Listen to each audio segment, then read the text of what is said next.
All right.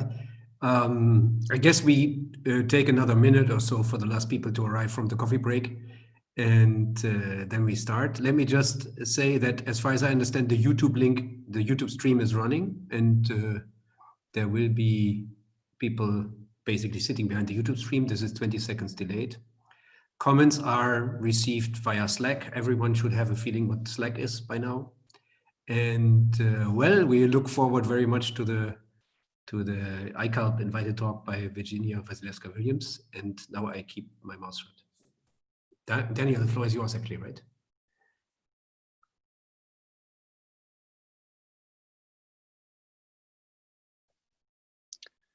So welcome and good afternoon, or at least it's afternoon in my time zone. I understand that many of you are watching this from different time zones around the world, which is a first for ICAP. It is my pleasure to introduce our ICAP invited speaker, Virginia Vassilevska Williams. She's originally from Bulgaria, but she obtained her first graduate degree from the California Institute of Technology in 2003, and then obtained her PhD from the Carnegie Mellon University in 2008. She had postdoctoral positions in the Institute for Advanced Study in Princeton and also in Berkeley. And then she became an assistant professor at Stanford University in 2013. And finally, she moved to MIT as an associate professor in 2017. So from this brief biography, you can see that she is equally at home both on the East Coast and the West Coast of the American continent. And in a similar way, she is equally at home on the continent of algorithms, but both on the coast of lower bounds and on the coast of upper bounds. Her most, or probably her most cited result is an improved matrix multiplication algorithm, which improved the exponent of the Coppersmith-Vinograd algorithm after more than 2 decades. But more recently, she is known as one of the leaders of the fine-grained complexity research direction, whose goal is to understand the complexity of problems in finer detail, instead of just having the coarse distinction between polynomial time and exponential time. The goal of this research direction is to understand the exact degree of interesting combinatorial problems that can be achieved. And her work provided surprising algorithmic improvements and very tight lower bounds that are very pragmatic and very useful for algorithm designers to show what can be done and what are the limits of algorithms. So in today's talks, she will present results from this direction in the topic of graph diameter. So Virginia, the virtual floor is yours. Thank you very much for the nice introduction, Daniel. Yeah, so I'm going to share my screen now. Let's see.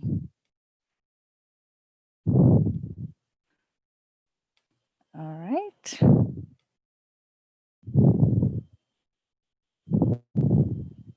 Okay, so I want to thank the organizers for inviting me to talk about this. So I'm going to tell you a story of the graph diameter problem. It's one of my favorite problems, and it will be, hopefully you can see my mouse, it will be about this picture over here. We'll be looking at what are the best algorithms we can get in terms of like the trade-off between the approximation factor and the running time for the diameter. But before I get to this picture, I'll define the diameter problem and I'll tell you a few things I know about it. Okay. So first, what is the graph diameter problem? So it's one of the simplest parameters in a graph. So let's say we have some graph, it can be directed or undirected, it could be unweighted, or it could have some weights on the edges. And let DUV denote the shortest path distance between U and V. Then we say that the diameter of the graph is the maximum distance among all pairs of vertices. So max over UV and V of DUV. it has a ton of applications. For instance, it measures how fast information can spread through a network. In general, it's very interesting to know this parameter. If the graph is disconnected, the diameter is infinity. So we'll just assume the graphs we're thinking about are connected. Also, I put this in red here. This talk will only be about undirected, unweighted graphs by and large. Some of the things I'll say will also hold for directed graphs, but I'll point these out. Why do I care about undirected and unweighted? Because this is the simplest version of the problem. And sometimes you can get algorithms for the more general versions. All right, so basically what we want to do is we're given a graph, it's undirected, unweighted, and you want to find just the maximum pairwise distance between every pair of vertices. How do we compute this? Well, here's the simplest way you can do it. You compute all the pairwise distances in the graph and you just output the maximum. Okay, so what do? We solve the all pairs shortest path problem, APSP. And let's say the graph has n vertices and m edges. How fast can we solve APSP? Well, in dense graphs, which means when the number of edges is roughly n squared, the fastest algorithm runs in n cubed over some exponential of square root log n.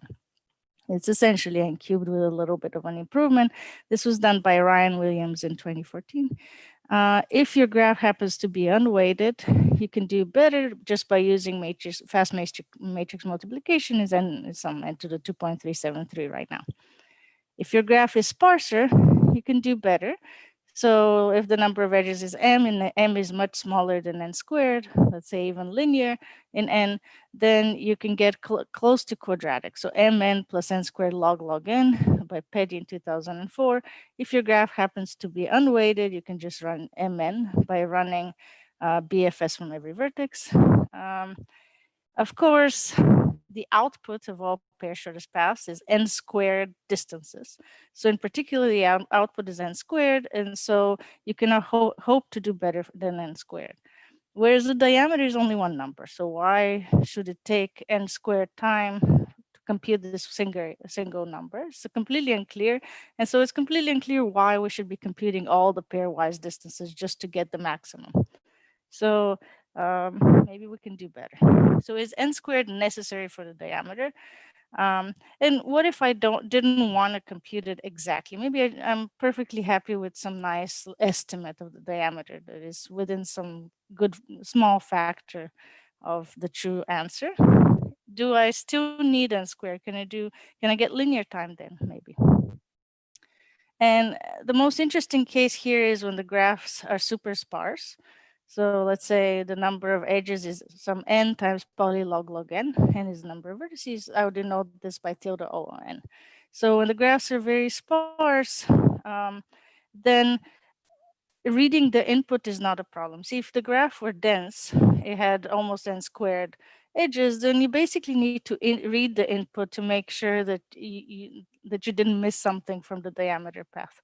Whereas if the graph is sparse, reading the input only takes roughly linear time. So it's really, really unclear why n squared should be necessary at all. Maybe you can do better. So again, what I'm going to do now, I'm going to focus on undirected, unweighted graphs that have a essentially linear number of edges and see what we can do about them.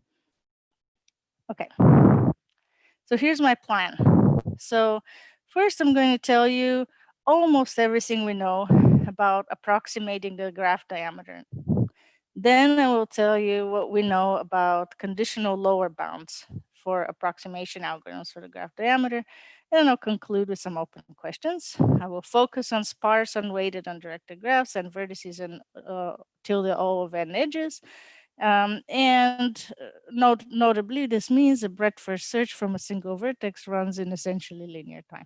So that's mostly what I'll use. And we'll focus on this picture over here. These dots will be some algorithms I will tell you about. And I'll explain what they mean. Okay, so, imagine we're given a graph, okay? And we want to find its diameter, but I'm perfectly happy with a 2 approximation algorithm. That means I want to compute an estimate of the diameter that is somewhere between the diameter over 2 and the diameter.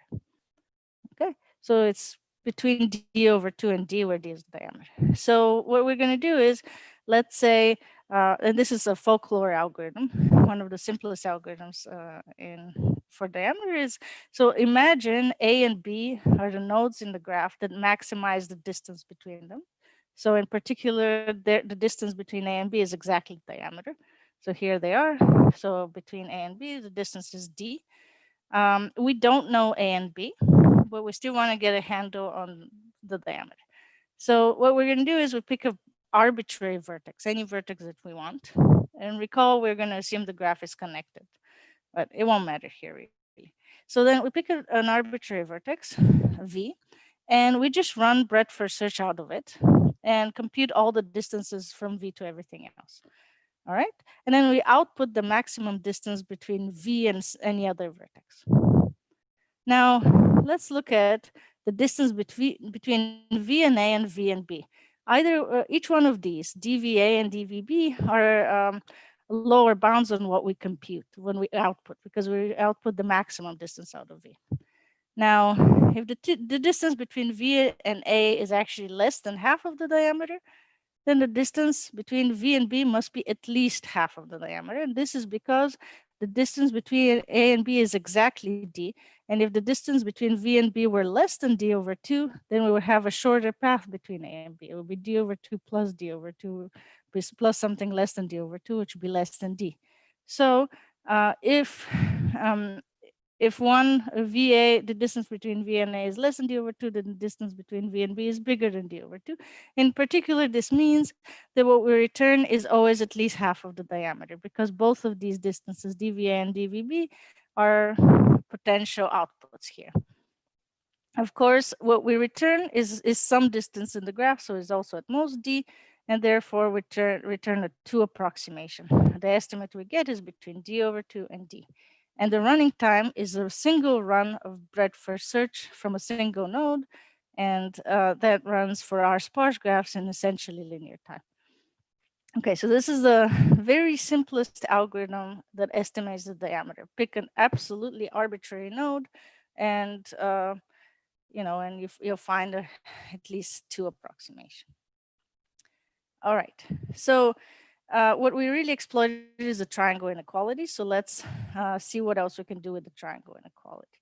So again, let A and B be the endpoints of the diameter. So the distance is d between them. And suppose somehow through some procedure, I can find some vertex x in the graph that is close to A. So it's a distance at most d times alpha for some very small alpha. Let's say alpha is 1 over 100. Okay, so the distance between x and A is very small, so x is very close. Then the triangle inequality tells us then the distance from x to B must be large, because the distance between A and B is d. So the distance between x and B is 1 minus alpha times d. So as long as we find a vertex that's very close to A somehow, then running BFS from it will give us a 1 minus alpha approximation to the diameter. So one simple approach is just somehow find a node that's close to one of the endpoints of the diameter path. So the smaller alpha is, the closer we get to one of the endpoints, the further we are from the other, and the better our approximation. So now here's an observation that's been used throughout in diameter algorithms. So let's call n alpha d of A be all the vertices that are close to A within distance alpha times d. So here's a picture. Look at the neighborhood around A of all nodes within distance alpha d from A. Okay, so we don't know what A is, we don't know what this neighborhood is, but what we do know is that if this neighborhood happens to be large, so it's bigger than n to the q for some q, let's say q is a half, so bigger than square root of n. If this neighborhood happens to be large, then even though I don't know it, I can pick a completely random sample S of the vertex set of an appropriate size, roughly like n to the 1 minus q times log n times some big constant. And we can, with a standard hitting set argument, we can argue that with high probability, because this random sample is large enough, it will contain some node of this large neighborhood around A. So even though I don't know the neighborhood around A, if it's large enough, I can pick a random sample and this sample will hit it with high probability. So this says, well, if I pick a random sample, I can just run BFS from every node in the sample. And if the neighborhood around A happens to be large, I will have run BFS from some node in it. And if I return the maximum distance found, since the distance from that node, let's say X, is large to B, then what I will get is a 1 minus alpha approximation just by random sampling. And so as the takeaway is that if A or B has a large alpha D neighborhood for some notion of large, like n to the q, then just by random sampling and running BFS from the nodes that are sampled, we can get a 1 minus alpha approximation very fast. So this is an inherently randomized procedure, but in many cases you can do randomized. Anyway, so this is one of the main tools that diameter approximation algorithms and in general shortest path approximation algorithms use. So with that in mind, I'm going to actually give you the main idea behind this three-halves approximation algorithm I had with Liam Rodity in 2013. So what I've written on the slide so far is basically what I said on the previous slide. If A and B are the endpoints of the diameter path, which we don't know, I can just pick a random sample of the vertex set, completely random, of size roughly square root n log n, and then run BFS from every node in the sample, and then we'll let D1 be the maximum distance that I found this way. And what I said in the previous slide was that if the neighborhood of around A of distance D over 3 around it, if that one happens to be large, let's say it's of size squared of n, then this random sample will contain a node in it, and therefore I will get a 2D over 3 lower bound on D1. So D1 will be at least 2D over 3 because of the distance between S and B, and I will get a 3/2 approximation because what I return is always a distance, so it's at most D. All right, so basically what I just said is just picking a random sample will settle this case one. Now, the second case is that, well, the neighborhood around A of radius D over 3 happens to be not large. So let's say it's smaller than square root of n. Okay, but what do we get? Trivially, then we say, well, if the neighborhood around A is less than S square root of n, of course, there's at least one node in the graph V for which the neighborhood around it at radius D over 3 is at most square root of n, namely A. Now, we don't know what A is, but what we can do is we can pick any vertex whose neighborhood around it is less than square root of n. How we find it, you can again use random sampling. So pick any vertex whose neighborhood around it of radius D over 3 is at most square root of n, some small neighborhood. And then what I'm going to do is I'm going to find this neighborhood just by running BFS from V. And then from every node in this neighborhood, I'll just run BFS. So I'll compute all the distances from every node in this yellow set to everything else. And it won't cost me much. It will only cost me the time of BFS times square root of n because there's only square root of n nodes I'm running. And then after I run these BFSs, I return the maximum distance, which is D2 here. I'll call D2 the maximum distance found by running BFS from the nodes in the neighborhood from V. Now, V is not A, but let's look at its distance to A.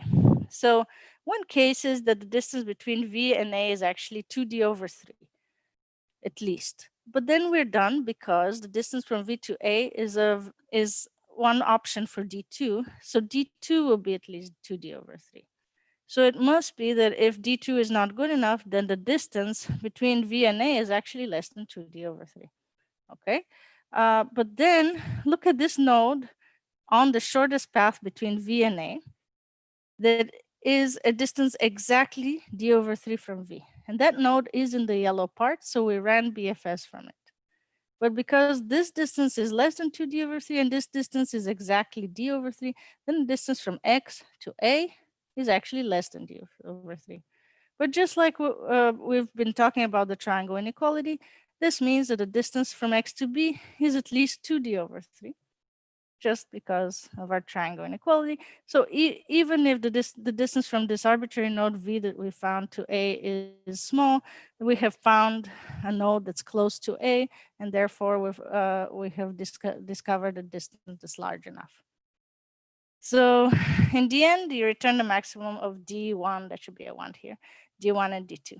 Okay, so what you do is you pick a random sample of size roughly square root of n log n, do BFS, return the maximum distance found, detect some node that has a distance, a number of nodes around it, a radius d/3 that's small, and then run BFS from it and from everything in the neighborhood, and you return that maximum distance, and then you return the maximum. And by this case analysis, we just get that we still get a three-halves approximation, and the running time is roughly n to the 1.5 because we run BFS from at most like square root of n log n nodes.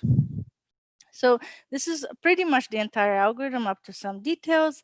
In particular, this bolded part here, I haven't explained how to do, but you can do it. And it can be de-randomized and so on. So, and really the only ingredients we use are the triangle inequality and sampling. So a three-halves approximation is an n to the 1.5 time, extremely simple algorithm. So just a note, Cairo, Grossi, and Rizzi use exactly the same techniques, triangle inequality and sampling, and got an extension which says that for every k, at least one, you can get a 2 minus 1 over 2 to the k approximation. There's a tilde because sometimes there's an additive factor, but it doesn't matter too much. And you get that for undirected graphs that are sparse, you get an n to the 1 plus 1 over k running time for this approximation factor. The faster you run, the closer you get to 2. So I'm not going to tell you how they do that, but it's very similar to what I just said. Now, it's nice to look at this in a picture. So let's look at the picture. On the y-axis, I'm going to have the exponent c, such that we have an n to the c time algorithm. On the x-axis, I'll have the approximation factor. So in n squared time, you can run BFS from all nodes, and you'll get an exact algorithm for the diameter in undirected and weighted graphs. In linear time, you can get you can do BFS from a single node and get a 2 approximation algorithm. That's what I told you, the very first algorithm that I told you.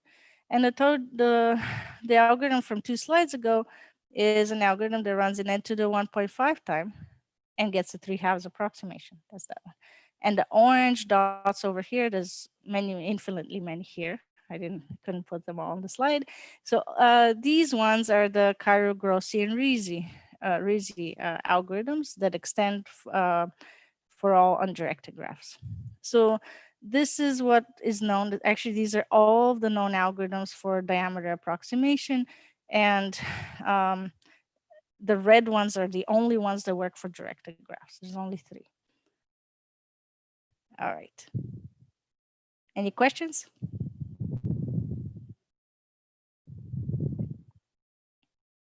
Okay. So what I've told you about right now is I've pretty much told you everything we know about the approximation algorithms for graph diameter. And what I will tell you now is how you can show that some of these algorithms, namely these 2 red ones over here, they're conditionally optimal. What is the condition? It's a condition on the complexity of the Boolean satisfiability problem. Okay, so let's dive into it. Here's the satisfiability problem, in particular k-sat. So you're probably all aware of it. You're given n variables and you have m clauses, and every clause is a big OR of k literals, where each literal is a variable or its negation. And what you want to do is find a Boolean assignment to the n variables that satisfies all the clauses. So every clause has to have at least one literal set to true. So you turn yes if there's such an assignment, and no if this formula doesn't have a satisfying assignment.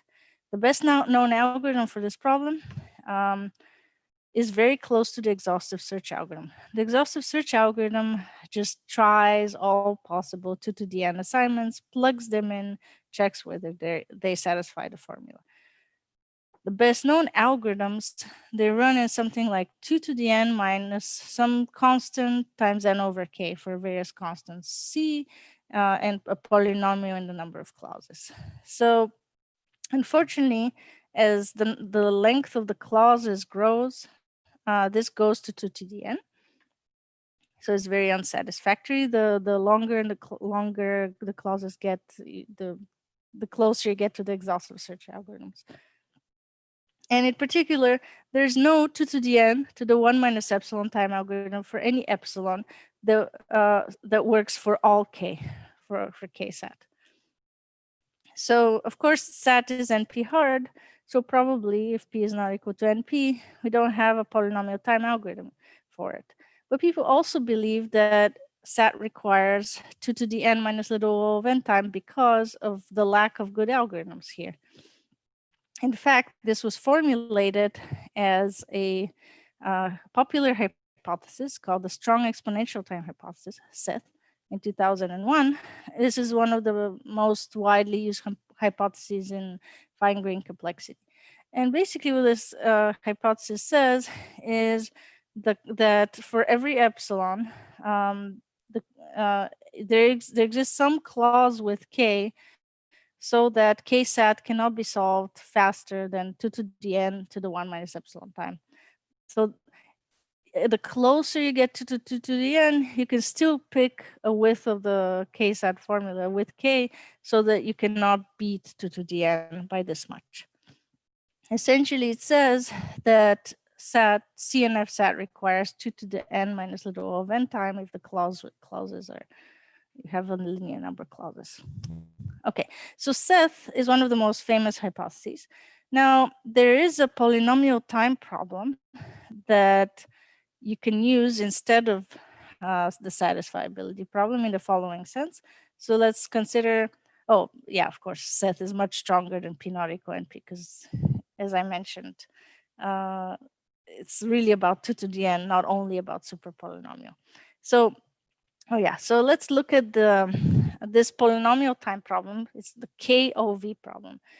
Let me define it. So you have k sets of vectors, okay, S1 to Sk, and each vector, each set has size n, and every vector in each set is over 0, 1 to the d. So it's a length d vector where each in each index it's either 0 or 1. D is very tiny.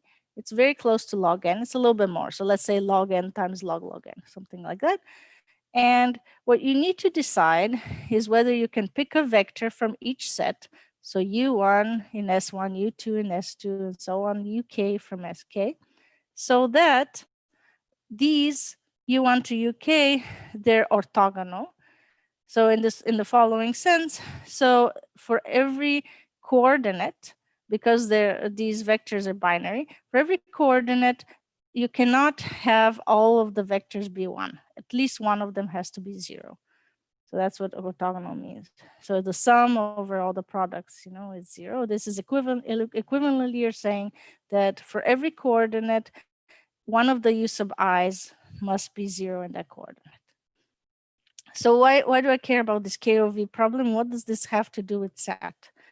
Well, first of all, KOV is it's very easy to solve it in n to the k times d, because you can try all possible k tuples of these vectors, one from each set, right? It's n to the k, and then you do the inner product in order d time, and d is tiny. So roughly n to the k times polylog n, you can solve it. And Ryan Williams showed that if you give me any constant k bigger than 2, and you somehow get a better than n to the k algorithm for that constant k for KOV, for example, if you can solve 3OV faster than n to the 3 minus epsilon time for some epsilon bigger than 0, then in fact, the strong exponential time hypothesis is false. If you can solve 100 OV in n to the 99.999 time, and Seth is false. So this gives you a very nice set of polynomial time problems, so that for every polynomial runtime, like n to the 10 and to the 11 with an integer exponent. So that you can say that if you believe Seth, then that problem needs n to the k time. Okay, so what we do for the diameter problem is we pick some version of KOV, like 2OV or 3OV and so on, and reduce it in a very efficient way to diameter approximation, so that if you approximate the diameter too well, too quickly, then you would solve KOV for a fixed K faster, faster than n to the k, and therefore you can refute the strong exponential time hypothesis. All right, so this is these are the main two problems. Okay, so are there any questions up to this point?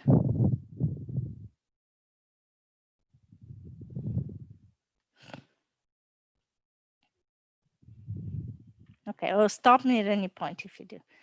All right, so having that in mind, what we're going to do is I'm going to show you the following very simple theorem from that I had with Liam Rorty in 2013, which is that you can take the 2OV problem and reduce it to detecting whether the diameter of a sparse graph is either 2 or 3, so that if you had a faster than quadratic time algorithm for this 2 versus 3 diameter problem, then you would refute the 2OV hypothesis. In a sense, you would solve 2OV faster than n squared time, and therefore you refute strongly TH as Seth. So 2OV, let me remind you what it is. So you're given two sets of vectors, binary vectors over small dimension d is some polylog n. Both of these sets are of length n, size n, and you want to know if there's a vector in S and a vector in T so that they're orthogonal. All right, and so I will show you how you can take this 2OV problem and create a diameter instance. It's very simple. So here's what you do. So take every vector in the set S and create a node for it on the left. And every vector of the set T, and create a node of it on the right. Okay, and then for every one of the D coordinates, D is tiny, remember, you create a node as well. And now you start adding edges and you say, I will add an edge between vector S and coordinate C if that vector is 1 in that position, and otherwise I don't add an edge. So I put a bunch of edges which encode whether the vector is 1 or not. I do the same for the right-hand side. So for every vector in T, I will put an edge to its coordinate if that vector is 1. All right, and then I add these two extra nodes, and their entire purpose is to just connect everything. So X and Y, they're connected by an edge. X connects everything on the left part of the graph, and Y connects everything on the right part. So now the purpose of this gadget here with the edge XY is to say that if we take any, oh, this is unfortunate, but if you take any pair of nodes that is not 1 in S and 1 in T, then their distance is at most 2. So any pair of nodes, like two nodes here, they're connected via X of length path of length 2. These two are connected to a path of length 2. And this X is connected to everything with a path of length 2, and so on. So any pair that is not one node in S and one node in T is a distance at most 2. Every pair of nodes, 1 in S and 1 in T, have a path through XY of length 3. Just go 1, 2, 3. Okay? And for every S in S and every T in T, there could be a path of length 2. But only if there's a coordinate in which S is 1 and T is 1, which means that the distance between S and T is exactly 2 if S and T are not orthogonal. So they share a coordinate that is 1, right? So this is what orthogonality means, that there's no coordinate in which they're all 1. Both of them are 1. So So this immediately says that the diameter of this graph can only be achieved by taking a node in S and a node in T, and it will be 3 if there is an orthogonal pair, and it will be 2 otherwise. So distinguishing whether the diameter of this graph is 2 or 3 exactly says whether 2OV has a solution or not. Now, the size of the graph, it has order n vertices, where n is the number of vectors here. It has order n d edges, or recall d is polylog n, so it's very, very sparse. It's n vertices until the O of n edges. And so if you can solve the diameter of 2 versus 3 problem faster in quadratic time, then you would also solve strong ETH. So what does this mean? So in particular, distinguishing between 2 and 3 means that you cannot have a better than 3-halves approximations, because the 3-halves minus delta approximation will distinguish between 2 and 3. And so there cannot be an n to the 2 minus epsilon time algorithm that gives you 3-halves minus delta approximation for any epsilon and delta bigger than 0, if you believe Seth. So on our picture, what this means is that if your approximation factor is a little less than 3-halves, then your running time will jump up to n squared, if you believe Seth. So you cannot beat the approximation factor unless you get a essentially quadratic time algorithm. And this means that there are no algorithms below this line. And so this algorithm that we got, very simple sampling and BFS type algorithm that we got in 2013, actually is optimal if you care about improving the approximation factor. Now, it could still be that that you could get a 3-halves approximation running in linear time here. Who knows, right? So we still don't know if there's if these algorithms here are optimal. And so that's what I'll tell you in the next minutes. All right. So far I've showed you that by a simple reduction from the 2 orthogonal vectors problem, you can show that this algorithm and this algorithm are pretty much optimal. Now, let me get back to this reduction that I just showed you. So what's going on here really is that if you focus on this orange part and you only care about distances between S and T, then you would actually be distinguishing between distances 2 and 4. Because this graph here, ignoring the vertices x and y, is bipartite. So either the distance between an S and T here is 2, or is at least 4. It can be 3, for example, because the graph is bipartite if you ignore these x and y. So let's consider this slight generalization of diameter. We'll call it SD diameter. So this is the following problem. You're given a graph and you're given 2 sets of vertices, S and T, and you want to find the maximum distance between a node in S and a node in T. So just like diameter, but you only care about pairs in ST. Then what this yellow part shows is that distinguishing between ST diameter 2 and 4 would need n squared time under the strong exponential time hypothesis. Before we had 2 versus 3 because we cared about all pairs of vertices, but if we only care about pairs of vertices, 1 in S and 1 in T, actually it gives something stronger, 2 versus 4. And the way we got the thing for diameter was to add this gadget here, this edge x and y and connected to the left and the right. And this entire purpose of this gadget here is to make sure that all the pairs of vertices that are not 1 in S and 1 in T are actually close to each other. And so what we do is we first create something for ST diameter, and then we make sure that the other pairs of vertices are well connected.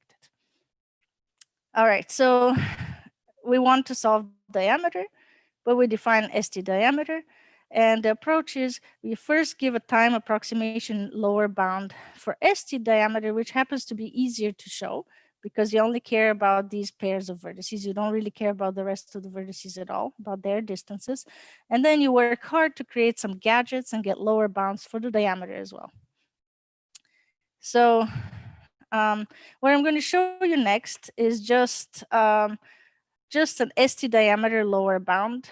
And then I'm not going to show you a gadget because that's too complex. But what it will show is that actually under Seth, you cannot do better than the algorithm, the running time for the 3/2 approximation algorithm, unless the approximation factor grows to something bigger, like 1.6.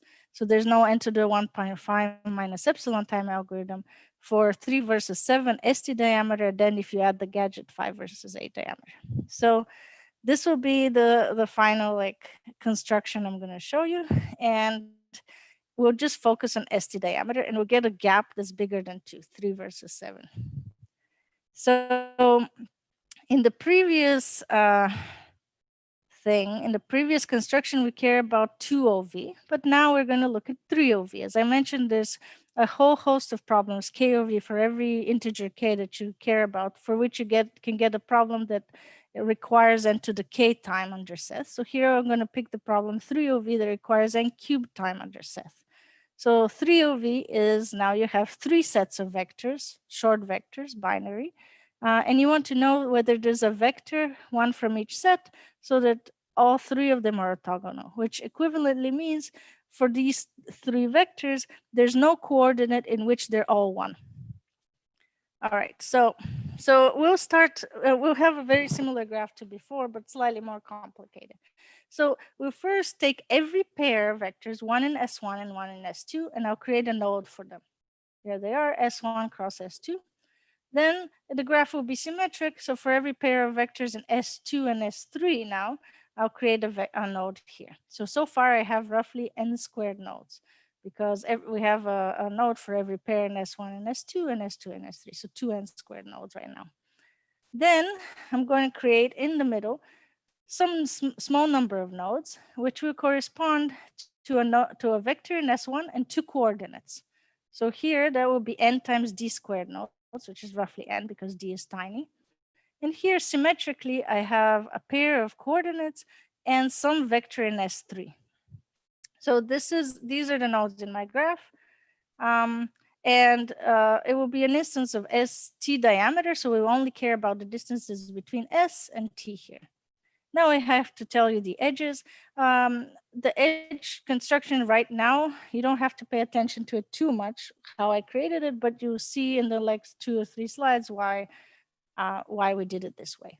So let's look at 2 nodes, one here and one here. Remember, this one is a vector in S1 and 2 coordinates, C1 and C2. And here I have a vector in S3 and 2 coordinates. And I'm just going to create an edge between every pair, one in here, one here, that have exactly the same pair of coordinates. So in here, it's a bunch of bicliques. Each biclique corresponds to some pair of coordinates. So like some bicliques. I didn't draw them very nicely, but you can think of these 2 as bicliques. So again, for every pair of coordinates, I add edges between every 2 nodes that share them. Now, this part here is somewhat annoying, but only pay attention to the green part for now. So I'm going to create an edge between a pair of vectors here, A1 and A2, and a vector A1 prime and 2 coordinates if A1 and A1 prime are the same. So what is going on here, when I go from left to right, I keep A1 and I forget A2, and I tack on 2 coordinates. The way I tack them on is that the vector A1 has to be 1 in both of them, and the vector A2 has to be 1 in only the first one. And on the other side is completely symmetric. If I take A2 prime and A3, then I will add an edge to the left here. If A3 is the same, so I always keep A3, I forget A2, I tack on 2 coordinates, and the coordinates have to be such that A3 is 1 in both of them, and A2 is in one of them, in C2. And that's the entire construction. And we will actually see that if if there is an orthogonal pair, then the diameter has to be at least 7, orthogonal triple, sorry. And if there's no orthogonal triple, the diameter is 3. So you have to distinguish between 3 and 7. And the size of the graph here is you have n squared nodes and n squared times d edges, so d squared edges or something. So essentially the size of the graph is n squared. So the number of nodes at edges is O tilde of n squared. And if you solve this 3 versus 7 diameter problem, ST diameter problem here, faster than n cubed time, which for this size of the graph is to the power 1.5, then you would refute stronger TH. But I'll say this in a little bit. So this is the construction. I've copied the construction here. Now what I'll show you first is that if there is no 3 orthogonal vector solution, then the ST diameter here is 3. So every pair of vertices, 1 in S and 1 in T, is a distance 3. Recall 3OV is the problem where you're taking a vector from each set. You want to find whether you can take a vector from each set so that there's no coordinates such that all 3 are 1. So what does not having a 3OV solution mean? It means that no matter what triple of vectors you pick, B1 from S1, B2 from S2, and B3 from S3, there must exist some coordinate in which all of them are 1. Okay, B1, B2, B3. And now let's consider a node in S and a node in T, right? The node in S is some pair of coordinates, A1 in S1 and A2 in S2. And a node in T is A2 prime in S1, S2, and A3 in S3. Okay, and so just by what I set up here, there must be 2 coordinates. The first one, C1, is such that A1, A2, and A3 are all 1. Then there's another coordinate, C2, potentially, such that A1, A2 prime, and A3 are all 1. Okay, just because if there's no 3OV solution, these 2 coordinates must exist. Okay, but let's look at this blue triangle here. This triangle says A1 is 1 in both C1 and C2, and A2 is 1 in C1. So this is exactly the condition here that I put, which means that the edge A1, A2 from here to some A1, C1, C2 exists. Then in the middle, if you keep C1 and C2, recall there's edges here between every pair that shares the same pair of coordinates. That one also exists. And finally, by the beige pink triangle here, whatever color that is, peach, I guess, you also get that this edge exists symmetrically because A3 is 1 in C1 and C2, and A2 prime is 1 in C2 by our condition. So now, just by this cleverly picked condition, we get that we have a path of length 3 from A1, A2 to A2 prime A3 for every pair of nodes, 1 in here and 1 in here. So if there is no 3OV solution, then every pair of nodes, 1 in S and 1 in T, are a distance 3 exactly. And so DST, the ST diameter, is exactly 3. So this really used how we picked the conditions, and it works. And this is why we picked them this way. Okay, so now I'll show you the second part, which is that if there is a triple of orthogonal vectors, then the diameter has to be at least 7. The ST diameter has to be at least 7. So again, 3OV is this problem. We want to find a triple that has no coordinate in which they're all 1. So let's assume that there is a 3OV solution. So there's some A1, A2, and A3 that do not share a coordinate in which they're all 1. So let then consider the nodes A1, A2, and A2, A3, one on the left and one on the right. We will show that their distance is actually at least 7. So, but because the graph is bipartite and layered in this way, the distance can only be 3, 5, or at least 7, right? It can only go all the way to 3, or it can go deviate once and get to 5, or it can do more and get to 7 or more.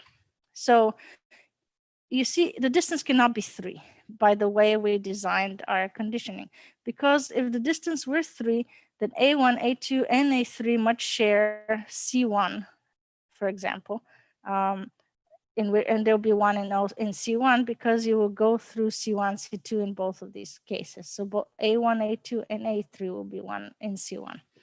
So distance is definitely not 3. Now, maybe it's 5, okay? So let's see what happens if it's 5. There's only 3 ways it could be 5. It could go this way. The path could go like this. Or it could go like this. Or it could go through the middle. But I claim it cannot go through the middle.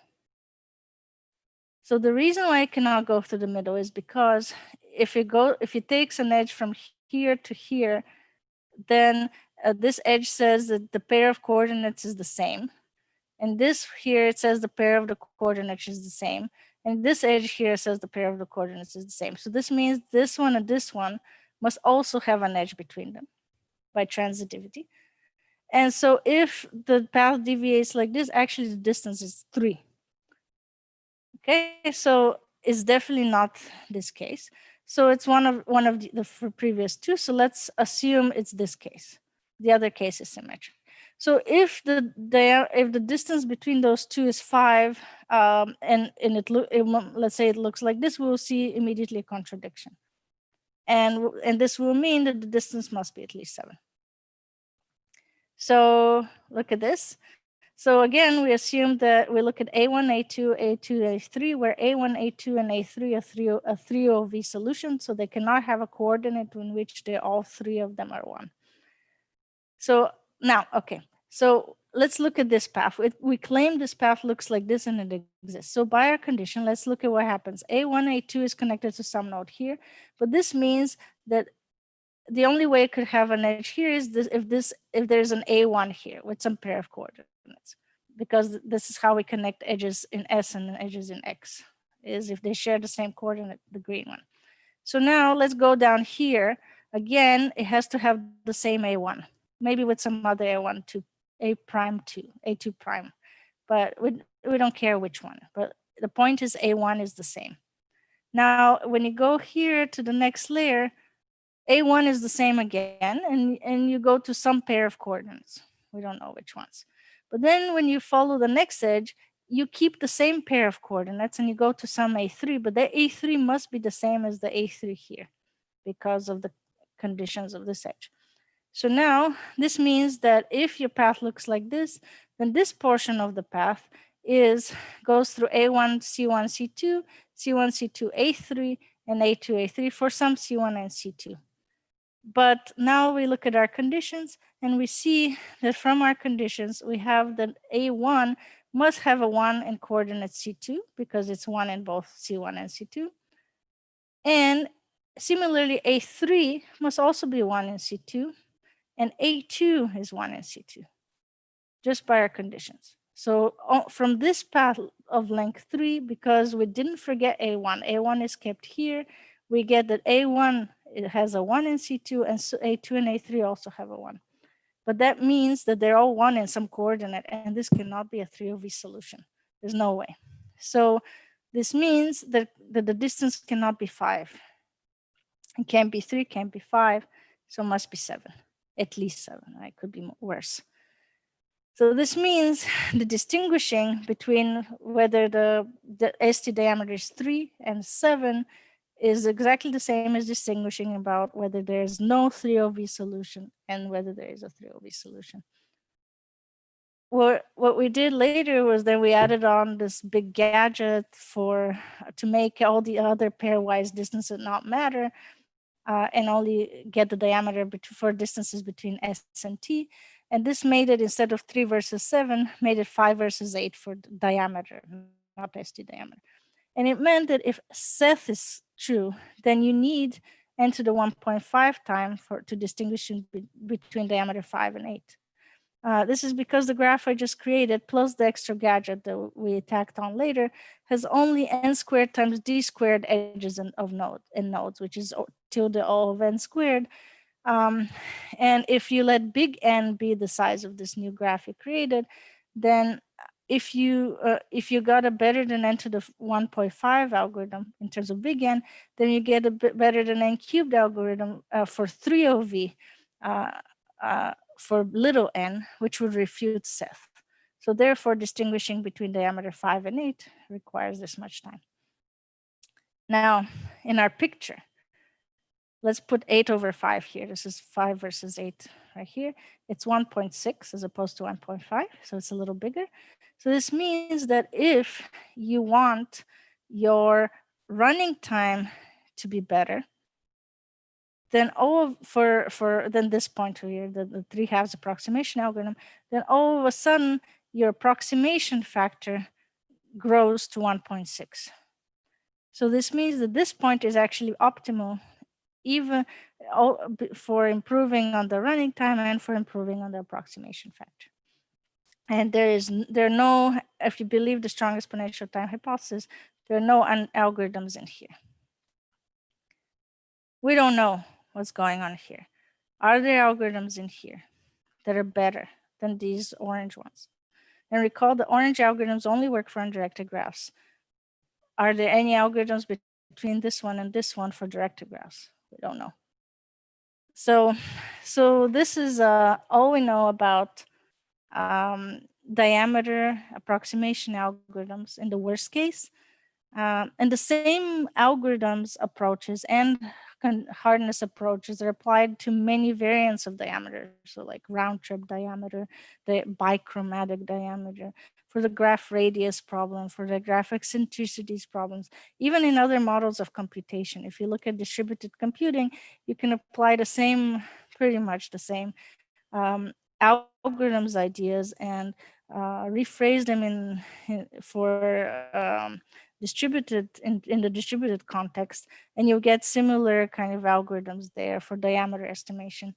You can get lower bounds, but now they'll be unconditional in the congest model, because the two orthogonal vectors problem is just like set disjointness. If you rephrase it a little bit, you'll see it's set disjointness. And if you use the communication complexity lower bounds for set disjointness, you can apply a sort of similar basically construction reduction from set disjointness to diameter in the congest model and get some tight lower bounds, but now unconditional. And then can we do something similar for other potentially very different problems, get approximation and time trade-offs and prove that they're conditionally optimal? So some other problems just for diameter. Can we show that the Cairo-Grossi-Risi algorithms are also optimal for undirected graphs? I don't know. Can you get more algorithms from directed graphs or show that they don't exist? How well can you approximate the diameter in linear time? So we saw this simple 2 approximation algorithm, which is pretty brainless. You pick an arbitrary node and run BFS from it. But maybe there's something more clever you can do and get a better than 2 approximation in near linear time. I don't know. Is it harder to approximate the diameter in weighted graphs? Maybe. Some of our conditional lower bounds are higher for weighted graphs. And that's all I have to say. Thank you.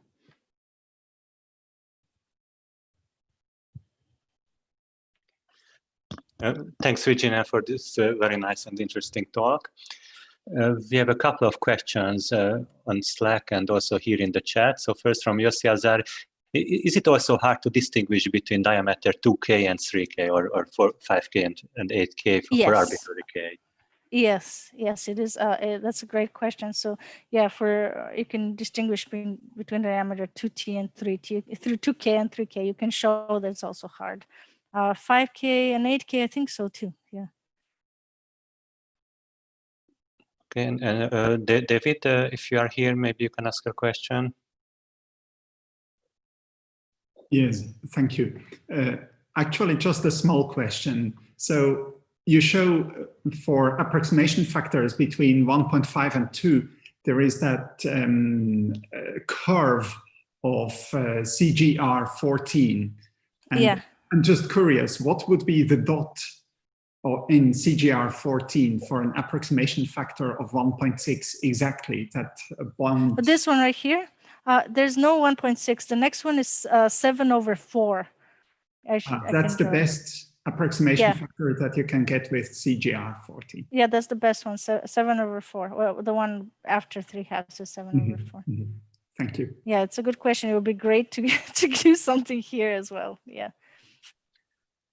So it's 2 minus 1 over 2 to the k. So it degrades not very nicely, right, as an exponential thing. So you said that you don't know anything about the territory marked with the question mark, but this is not an excuse. So I think you cannot go home, or maybe you are at home, but you cannot finish this talk without speculating something about that region. So what do you think the truth is there?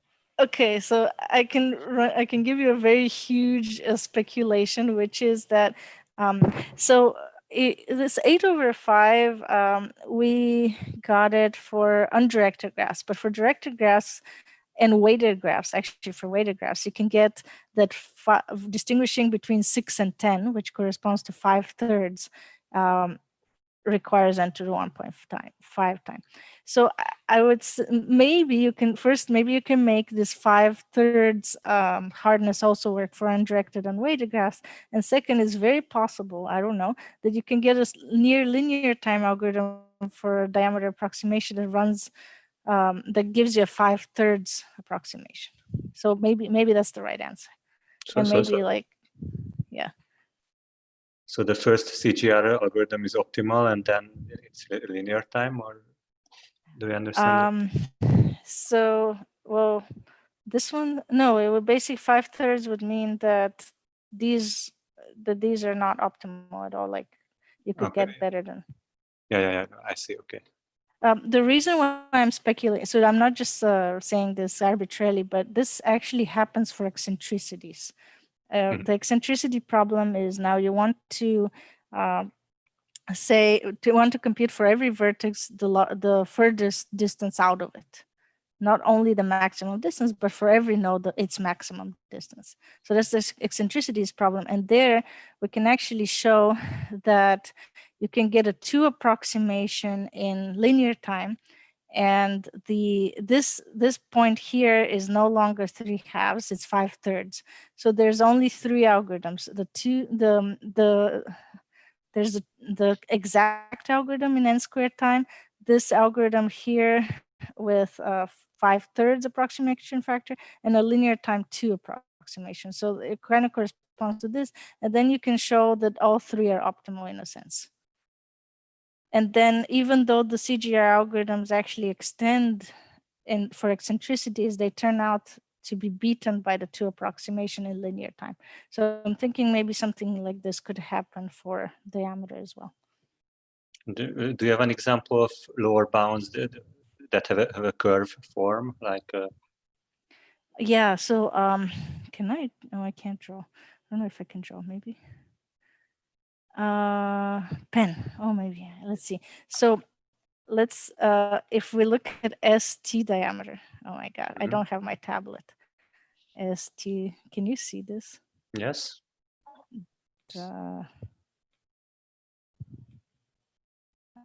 Diameter. Okay, then actually this becomes 3. Oops, not this one. This one is 3. This is a 2 here.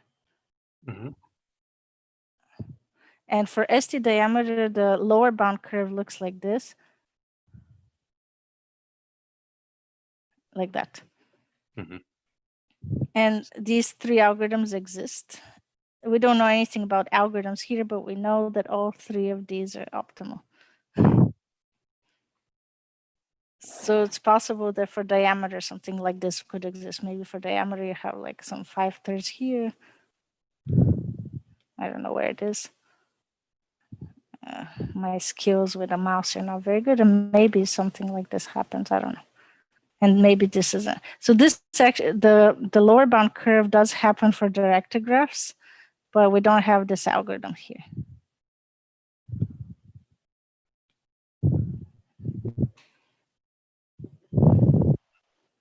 I see. Thanks. And I don't see any more questions on Slack or in the chat. So I guess thanks very much for your talk. Thank you. I can do this also. And I don't know if Holger would like to make an announcement. No, thanks. Fantastic talk. The next session, I think, is in 25 minutes from now. So time to grab a coffee, refresh a bit, and then we have a Q&A session, right? Q&A 25 minutes? Is it? I think it's 25 minutes. Yeah. 5 o'clock. Yeah. Thanks a lot.